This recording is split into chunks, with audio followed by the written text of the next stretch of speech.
Hi, welcome to Munro Live. I'm Paul Turnbull, lead engineer with Munro Associates. I wanted to spend a little bit of time today talking about the guts of actual electric machine, electric drive unit. And so we're talking about gears and bearings. Here I've got the VW drive unit that we're taking apart. I'm going to feature in a future video. This is just the gearbox for it. The electric motor would drive this gearbox, this shaft, and then it goes to this gear meshes with a lay shaft that has two gears on it, one with a lot of teeth and one with only a few. It goes to one that has a lot of teeth on it, so we get a gear reduction of about 9-to-1 between the motor and the output shaft, which is here. And this is a differential that allows each end of the drive shaft to spin at a different speed. So when you're going around corners, that the wheels can be going a little different speed, and it distributes the torque to the wheels. So that's what the purpose of all this is. All of the manufacturers doing electric drive units are faced with the same challenges, and that is to try to do this gear reduction as efficiently as possible, to have an absolute minimum of loss when you, from the electromagnetic torque produced by the motor to the shafts going out to the wheels.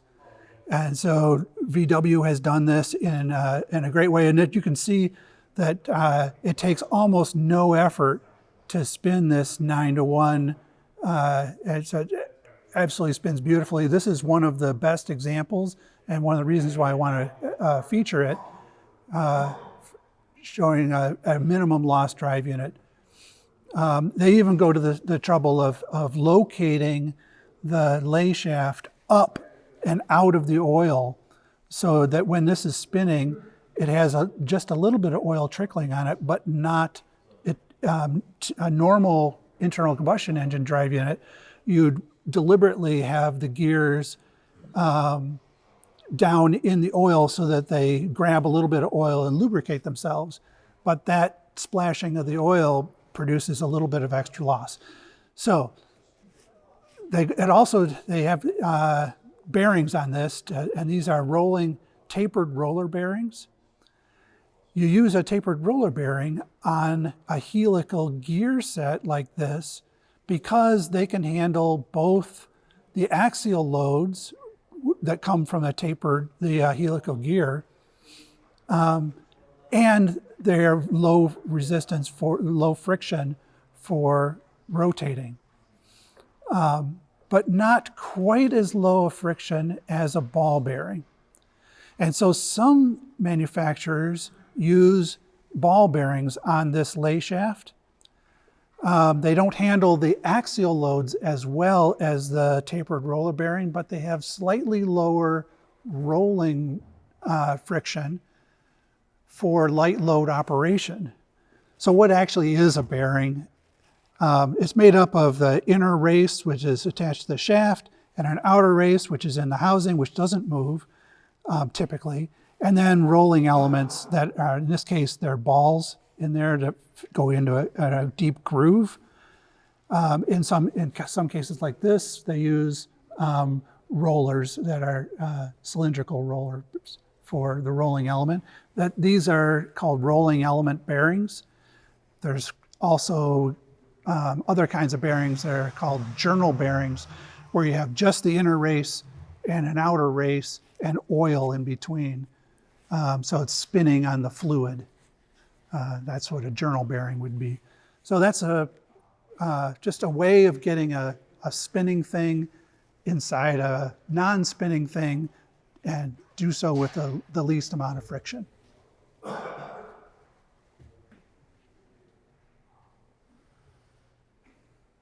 And so when you look at Tesla, for example, and we see the less expensive Chinese competitors are also using ball bearings. This is actually the lay shaft from the Tesla Plaid. And it uses ball bearings at both ends, And the ball bearings have, again, good rolling resistance, low friction when you're spinning them, but they don't handle the thrust loads, that axial load that you get at high torques. They don't handle it quite as well as the tapered roller bearings. And so you kind of have to beef up the bearing itself to handle the those axial loads. The other thing that Tesla has done, and that we see also in the VW, is on the Plaid, this bearing is pressed into a steel sleeve that's in the aluminum housing. That press fit is an extremely tight tolerance and kind of expensive to machine, but you like to have those tight tolerances so that the center distance of your gears is very precisely maintained. So the press fit is kind of expensive and tight tolerance. On the Cybertruck, Tesla did something that's a little unusual, and I did feature it in a Cybertruck video, but I want to go into a little more detail here, that they chose to use a slip fit on the surface here.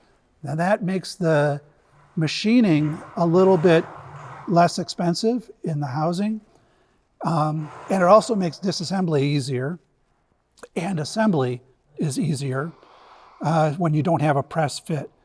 But when you don't have a press fit, the outer race can spin, can rotate, and that can cause wear on the race, between the race and the housing, and eventually it starts to wobble and your whole drivetrain starts to fall apart.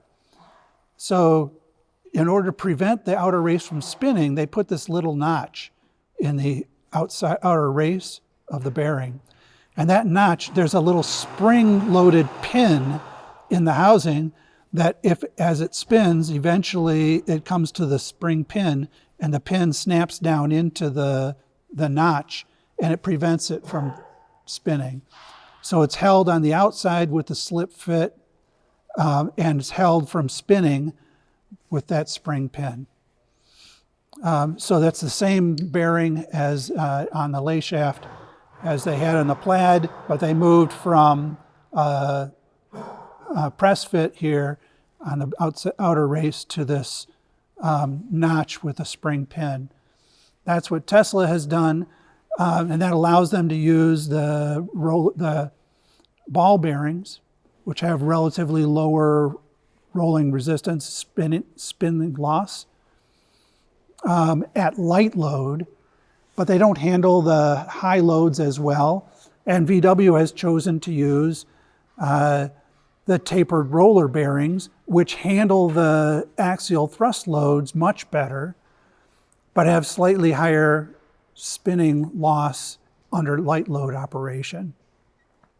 But they managed to have the extremely low loss because of how accurately they machined the tolerances in their housing. So since the clearances are all perfect, and they held it perfectly, getting the clearances perfectly by machining the race. This is a race that came from this. So the machining on this race is, this is the other race that this bearing goes into. They machine this tightly so that the race has a polished finish.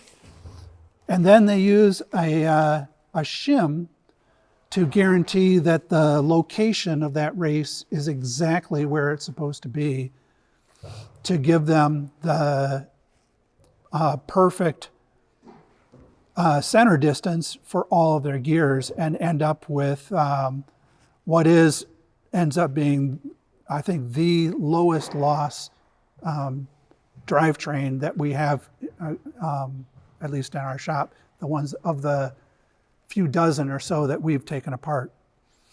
So great example of the choices made to get the bearings and the gears as low loss as possible in an electric drivetrain, since you've got something that is 96, 97% peak efficiency, going after the tens of watts that are in the bearings and in the movement of the oil in the drive unit is something that electric drive unit design engineers have to do. And got just a great example here between VW and Tesla of the choices that are made to get there.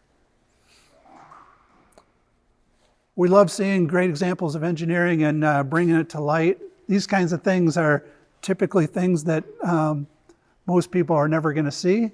So just thought I'd like to share it with you.